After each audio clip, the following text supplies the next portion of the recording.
Tinatanong po sa redirect si Ombudsman Morales at tinanong siya ni Justice Cuevas kung alam ba niya ang naging paraan doon sa pag-prepare ng dokumento na tinanggap niya. Sinasabi niya wala ho siyang kinalaman doon. Tinanong kung verify niya, sinabi niya hindi niya verify. Tinanong kung yun ay mapapatotohanan niya or ma-authenticate niya, sinabi niya hindi. Ang sagot niya, ito'y binigay lamang sa akin ng AMLA. Ngayon, paano mo ngayon tatanungin yung testigo sa isang dokumento kung alam niya yan o hindi, kung hindi naman siya yung gumawa? No? So lahat ho yan, magiging conclusion ho yun. Wala hong basis yun, hindi ho na-establish yun as a fact. So we feel that it is inappropriate, but of course, we respect it because it's a question coming from a senator judge. Dadagdagan ko yan, maganda yung sinabi na aking kasama. You know, any document that you intend to present in court generally should be identified by the person who prepared the same. Yung pong gumawa noon. Yun nga po ang aming katanungan, sino po bang gumawa ng AMLA records na winawagayway po kahapon at pinag-uusapan ngayon? Yun po ang aming katanungan. Ngayon, pwede po nila sabihin yan that it falls under the exception. Under the rule on evidence, sasabihin nila na pwedeng pumaksak yun sa exception. Pero po itong sasabihin ko, the exception generally would apply only if the person is dead or unavailable to testify. Siguro naman po, maliwanag dito na yung pong chairman at yung pong executive director ng AMLA ay maaring available. Ang maganda po talaga magpapatotoo niyan ay yung taga-AMLA. Dahil naman po makikita niyo naman yun sa pagsagot naman, very candid naman ang ating ombudsman. Sabi niya, nung tinanong ng ating lead counsel ng depensa, ang sagot niya ay, alam mo ba kung anong pinagpatayan nito? Hindi po. Magpapatutuhan mo pa ang veracity nito? Hindi po. To that extent, I think we have to look into this matter. Kasi nga po, kung madadagdagan ko kahapon, siguro po pwede kong ulitin ngayon. Ang pinag-uusapan lang po nung nag-testify na tinatanong ako kanina umaga, hindi ba yan na sumabog sa inyong mukha na tinawag ninyo ang ombudsman? Ito lang naman po ang dahilan kung ba't namin tinawag eh. Nagsimula ito sa print report sa newspaper. Ano sabi po? 10 milyon. Sabi namin, harapin namin yan kasi sinabi ng Senator Judge eh. Sabi ni CJ, harapin yan. Ang inaasahan ko po, personal, yung outline, total lang. Kasi po, forgive me for using the word, kasi po pwede naman nilang iharap sa mukha namin yan kung yung total lang eh. Ako po ay talagang medyo nagulat kahapon na bakit itong tanong, hindi ganito yan. Magsimula tayo sa simula. Di po ba? Kasi it would have been very easy to explain kung ano ba yung 10. Kung talagang may 10.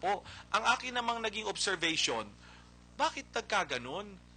Gusto ba yung... Kaya, ang titingnan nyo, I would want you to zero in on this. Huwag po kayo makinig sa akin. You could verify, you have materials. Bakit transaction? Hindi namin ina-admit or dinideny yung mga dokumento. Pero, why transaction? Is it that anything lower than 10 million yesterday will not be acceptable to the public? Kayo po ang tatanungin ko. Anything lower. Pag sinabi may umupo, anything lower than that, 7, 5, 3, 2, 1, 500, 250, makatanggap-tanggap po ba sa tao yon? Para po makatanggap-tanggap yung testimonya na yon, kailangan sumampa doon. Hindi po namin sinasabing pinalaki. Kaya nga po ang slide doon, ang presentasyon, transaction. Hindi po ba nakita nyo? Transaction. Hindi sum total. Ang inaasahan po namin nakalagay sa complaint, aggregate po. Aggregate, di po ba? Aggregate of 10 million. Yun lang po, kami naman ay nagtatanong lang. Kasi sa aming tingin, yung nangyari po is mas marami kaming katanungan kaysa sa kasagutan. Opo. Sir, what do you make of the exchange between the Ombudsman and Senator Santiago, particularly dun sa AMLA law, yung na-bring up yun? I think yung pinapatunguhan dito ni Senator Miriam Defensor Santiago ay yung observation of the law first and due process rights. Kasi pag tinignan natin yung authorization ng AMLA doon sa pagtingin ng mga banking information, mayroong mga guidelines dito. Unang-una, merong investigative, kaya pumasok din yung usapan ng impeachment kung maalala ninyo. Kasi sa ating Ombudsman Act, meron under Section 21, yung disciplinary authority ng ombudsman, it is limited to officers na hindi impeachable. Pagka impeachable officer, bawal gamitin ang disciplinary authority hanggat nakaupo sa pwesto yung gustong i-discipline, at ito yung si Chief Justice Corona sa kasong ito. Section 22, yung investigative powers, pwede ang impeachable officers but only with respect to filing of an impeachment complaint. At yun yung pinapaalahanan ni Senator Miriam Defensor Santiago dito, na may dinidinig pa tayong kaso ng impeachment. So, ang tinanong niya nga ang sinasabi mo ba kung ma-acquit dito si Chief Justice Corona dahil nabanggit mo rin yung another impeachment doon sa kanyang testimonya ni Ombudsman, do you mean to tell me na he can expect that meron na namang magkakaroon ng second impeachment complaint pagkatapos ng 1-year ban? Yung doon naman sa AMLA, malinaw po ang ating batas na nakalagay dito na pwede ka lang kumuha or mag-investigate po ng mga accounts ng mga banks and non-banking institutions pag may court order ka. May mga pagkakataon na hindi kailangan ng court order pagka ang pagkakasala ay katulad ng kidnapping for ransom, nandun sa Dangerous Drugs Act, hijacking, other high crimes. Very limited po, hindi kasamang impeachment or ang graft and corruption. So, even then, pagka hindi kailangan ng court order, kailangan ng resolution ng AMLAC. And mukhang dito sa kasong ito yung mga wala, AMLAC resolution. And in this case, yung kinakailangan dahil ito'y either graft and corruption or yung mga tagong yabang niya or forfeiture, kailangan dapat ng court order, at yun yung hindi natin nakita na nasunod dito. So ang kine-question dito ay compliance with the law, which really goes into the due process rights of the person being investigated, and also compliance with the law, because obviously this might be a violation of the law, which in that case, yung atin pong respondent dito might have a remedy against kung sino man gumawa nitong report na to o kung paano na impormasyon. Given that, do you plan to raise that? Ewan ko, kung saan bang venue dapat i-raise yung ganong issue? Siguro maaga pa para sagutin yan kasi kailangan namin kausapin dito syempre yung naapektuhan dito si Chief Justice Corona. Pero sa amin, from at least the trial today, this is related to rinaise naman na issue ni Senator Alan Peter Cayetano na kung illegal yung pamamaraan na naman ng pagkakuha, then maaaring maging inadmissible din itong mga dokumentong ito. So this is something that we have to study coming from this trial today. Ay, yung reaction lang dun sa possible second impeachment complaint. Hindi na po tayo nagugulat dyan, no? Sapagkat katulad nga ho na sinasabi namin, patuloy ho talaga itong ginagawang panggigipit ng pamahalaan, no? Kay Chief Justice Corona. At kami po naniniwala na hindi po ito titigil. Kaya handa naman po tayo dito sa mga ganitong pagkakataon. At maganda nga ho na sinabi na rin ho ng ombudsman kung anong plano niya, no? Na talagang i-file nila. So, we just have to take the advice of Senator Miriam Defensor Santiago that I think the Chief Justice needs to prepare already. And karagdagan po doon, maganda ho yung sinabi kanina na meron palang report na nabigay na sa mababang kapulungan nung paong Biyernes. Kaya nga po kami nagtataka, baka naman ho hindi alam pa ng Senado nung nangyayari po yun, na nangyari na po yun kahapon, na kung kaya it took some time bago ma-convince ang Senate President na hostile ang testigo.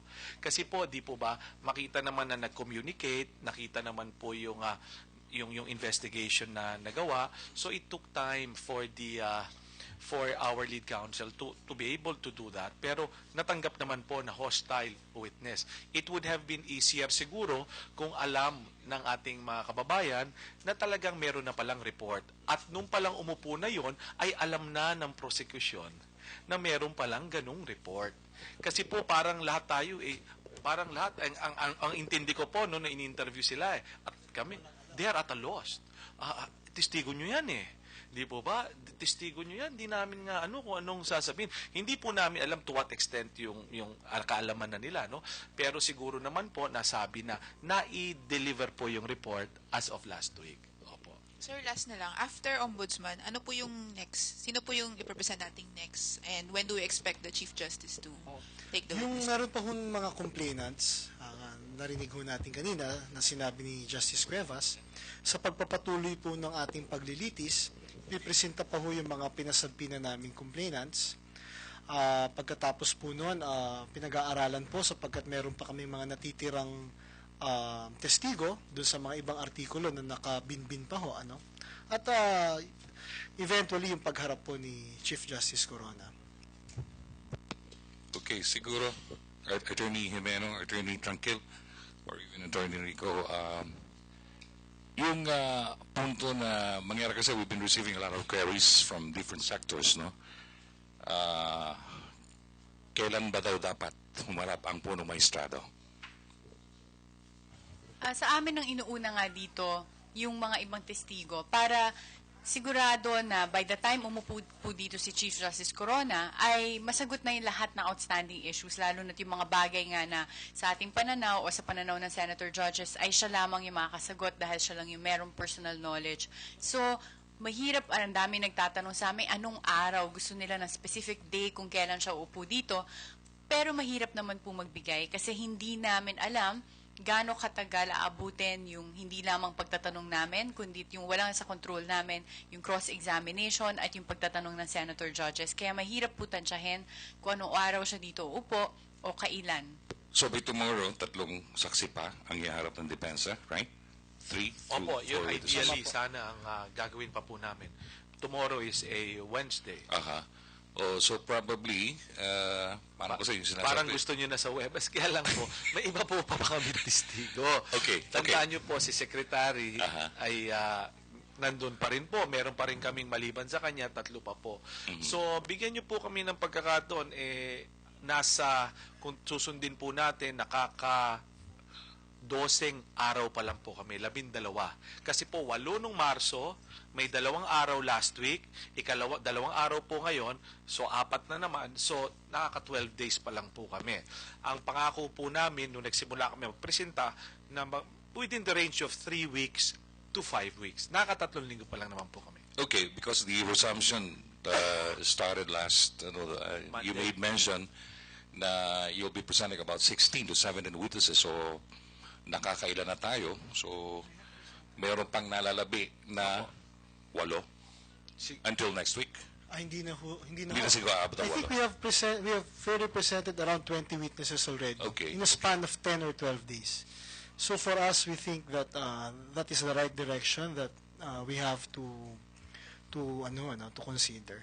So just right after that, most probably, bigyan natin ng hint yung ating mga sumusubaybay. Na para, Telenovela, kung kailan Maaari kasi sa susunod na linggo, maaring kalagitnaan ng susunod na linggo o bago matapos ang susunod na linggo, doon na nila makikita ang ating punong maestrado.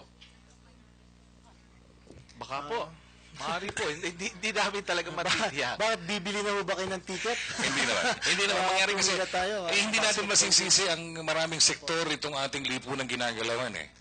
They keep on asking, ano pa talaga? Para matapos na ito, siguro it has to be the Chief Justice ang dapat humarap. Para, di ba? Tama po yun. Parang gano'n. So, kami naman na nasa industriya ng pamamahayag, tinitingnan din namin at ipinaliliwanag namin at siyempre nandun naman tayo sa tinatawag na demokrating kaparaanan, no? Para maipaliwanag ito sa sambayan ng Pilipino. Tama po yun. Tama po yun. Malapit na po sapagkat bilangin lang po natin yung araw. So mga 2, 3, 4. No? Siguro as much as you're excited, kami rin po ay handa at excited na rin na umabot sa puntong yon. Kasi nga sa ang mga pangyayari na nakarang araw, I think it prepares the stage for him sitting on the stand. Siguro ho, yun ang hinihintay ninyong marinig na rin po. May katanungan pa po? Kung wala na, maraming salamat po at magandang gabi. Thank you very much. Good night.